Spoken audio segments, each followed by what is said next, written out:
Olá, seja bem-vindo. No vídeo de hoje vamos falar sobre convolução. Mais especificamente, a convolução de um sinal exponencial multiplicado por um degrau unitário e o próprio degrau unitário. Primeiro, vamos definir os sinais que vamos trabalhar. O primeiro sinal que vamos trabalhar é o degrau unitário. Ele é zero para todo instante de tempo menor que zero, mas a partir do tempo igual ou maior que zero, este sinal vale 1. Então, este é o gráfico do sinal degrau unitário. Matematicamente, a sua definição pode ser escrita como U de t é igual a zero para todo t menor que zero e 1 para t maior ou igual a zero, certo?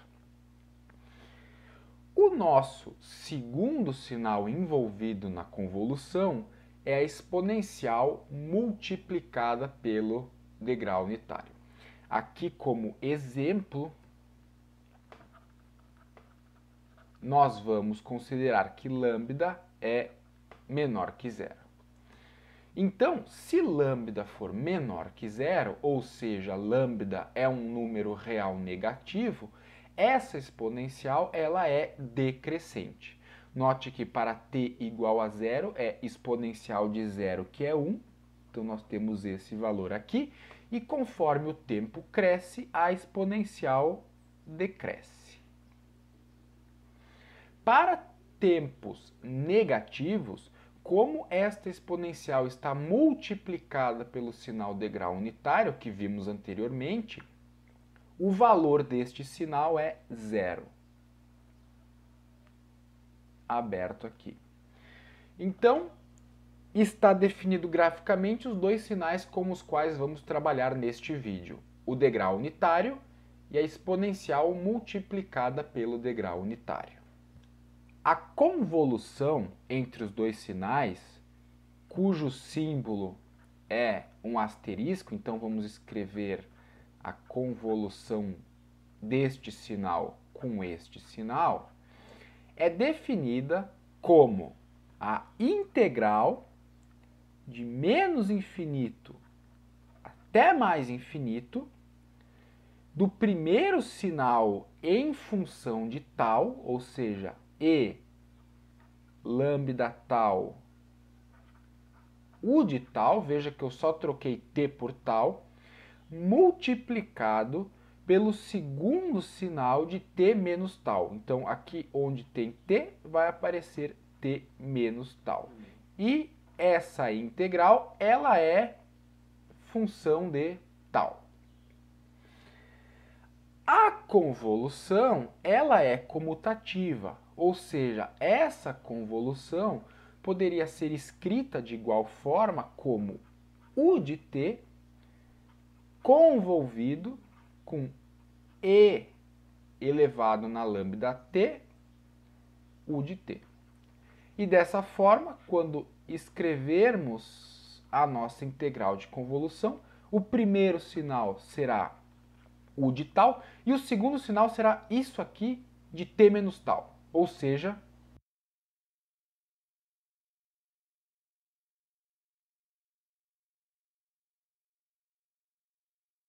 certo. Estas duas integrais vão resultar no mesmo valor. E como que podemos calcular elas? Isso é o que eu vou mostrar a seguir. Pois bem, vamos começar pela esquerda. Note que o de tal, ele só assume valor não nulo quando tal for maior que zero, ou seja, quando o argumento de u de t for maior que zero. Já este segundo degrau, ele assume valor não nulo quando seu argumento for maior ou igual a zero, certo? Aqui também é maior ou igual. E isso resulta que t é maior ou igual a tal, ou seja, tal é menor ou igual a t. Isso vai permitir reescrever os limites desta integral. O limite inferior será 0 e o limite superior será t. E, de resto, nós vamos escrever a integral. E na lambda tal. Muitos professores aqui, eles recomendam suprimir os degraus, ou seja, apagar eles da conta, e lá no final é necessário lembrar de incluir os degraus novamente. O que eu vou propor aqui é um método um pouco diferente. Note que dentro dos limites de integração, que no momento é 0 e t, esses degraus valem 1 e, portanto, não interferem no valor daquilo que está dentro da integral. Portanto, nós podemos continuar escrevendo os degraus dentro da integração, visto que eles valem 1. Ou seja, podemos continuar escrevendo u de tal, u de t menos tal, de tal. E agora nós vamos fazer a integração, lembrando que, como isso vale 1, isso aqui vale...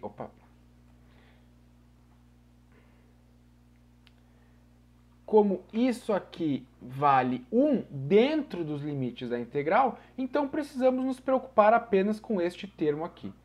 Ou seja, vamos ter 1 sobre lambda e na lambda tal, e isso aqui basta reescrever.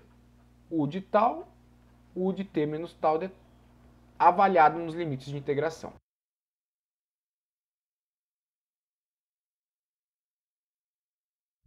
O que fazemos agora? Simplesmente passamos 1 sobre lambda para fora e substituímos os limites de integração, ou seja,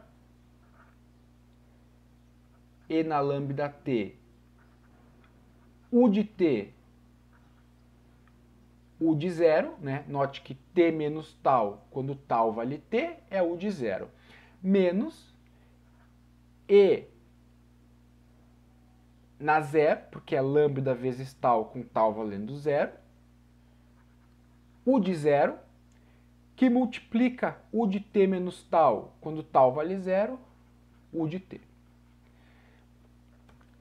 Simplesmente note que isso vale 1, isso vale 1 e isso vale 1.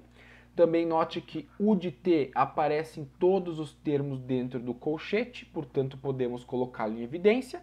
E nós chegamos no resultado 1 sobre lambda e na lambda t menos 1, que multiplica u de t. Então chegamos no resultado dessa convolução. Será que conseguimos chegar no mesmo resultado usando a forma comutativa da convolução, ou seja, trocando os termos de lugar? Vamos ver. Para isso, resolvemos a integral da direita. Primeiro passo sempre, trocar os limites de integração utilizando os argumentos do degrau, ou seja, isso aqui só assume valor não nulo para tal maior ou igual a 0, e como vimos antes, este aqui só assume valor não nulo para tal menor ou igual a t. Isso permite reescrever os limites da integral, que começa em 0 e termina em t. Escrevemos aqui o sinal, né? E elevado na lambda t menos tal, e os degraus, como valem 1 dentro desses limites de integração, simplesmente o reescrevemos.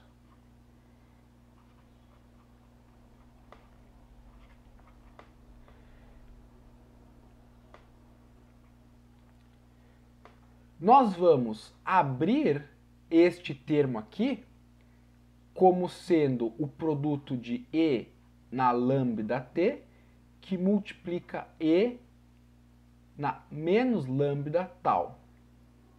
E reescrevemos os degraus. Note que, como a nossa variável de integração é tal, E na lambda t é uma constante e, portanto, é passada para fora.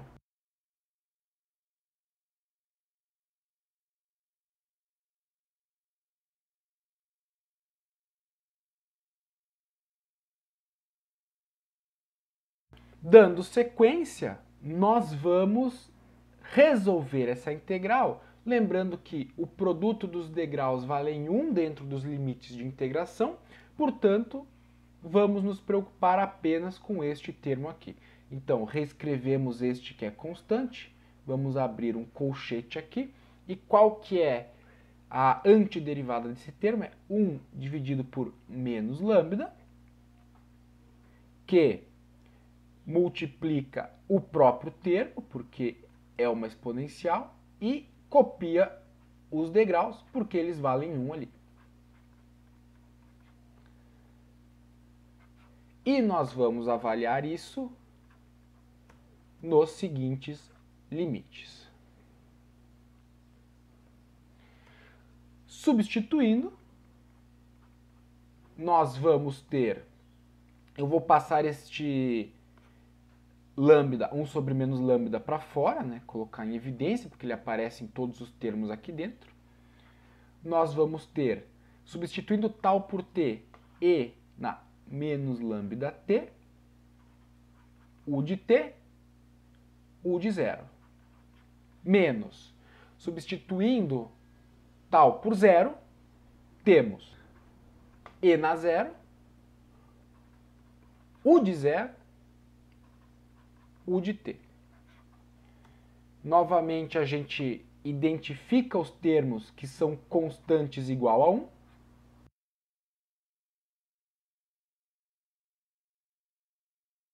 E nós identificamos que o degrau aparece em todos os termos e, portanto, podemos colocá-lo em evidência. Com isso temos e na lambda t dividido por menos lambda, que multiplica e na menos lambda t, menos 1, e aqui temos o degrau colocado em evidência. Agora nós precisamos multiplicar isso por todos os termos ali dentro, obtendo menos 1 sobre lambda, né? Esse menos está aqui, multiplicado por, este termo vai dar 1, pois é e na lambda menos lambda t, isso aqui é 0 e e na 0 é 1, portanto, este termo é 1, menos e na lambda t multiplicado pelo degrau. Por fim, simplesmente usamos este sinal de menos para trocar a ordem aqui dentro, obtendo 1 sobre lambda e elevado na lambda t menos 1 multiplicado pelo degrau. E note que finalmente chegamos neste resultado aqui, que é igual a este resultado aqui. E, portanto, nós terminamos o vídeo com uma dica. Quando você tem que resolver uma convolução que envolve exponencial, como a convolução ela é comutativa, você deve dar preferência para que o termo exponencial apareça com o tal e não com o t menos tal. Por quê? Porque isso faz com que o cálculo da convolução tenha menos passos. E a segunda dica que eu dou é: mantenha os degraus unitários dentro da integral de convolução. Por quê? Porque quando houver casos em que estes sinais estão deslocados no tempo, ou seja, aparecer u de t menos a, onde a é um deslocamento no tempo, fica muito mais fácil lá no fim saber qual que é o deslocamento no tempo do sinal final. E isso se torna ainda mais útil quando os dois sinais tiverem deslocamentos no tempo diferentes. Porque nesse caso, se você suprimir os degraus unitários da integral de convolução, lá no final você vai ter que saber qual que é o deslocamento no tempo total do degrau que aparece na resposta. Espero que tenha gostado do vídeo. Se esse conteúdo foi útil, deixa um like. E como sempre, se eu falei alguma besteira ou você ficou com dúvidas, deixa um comentário. Até a próxima!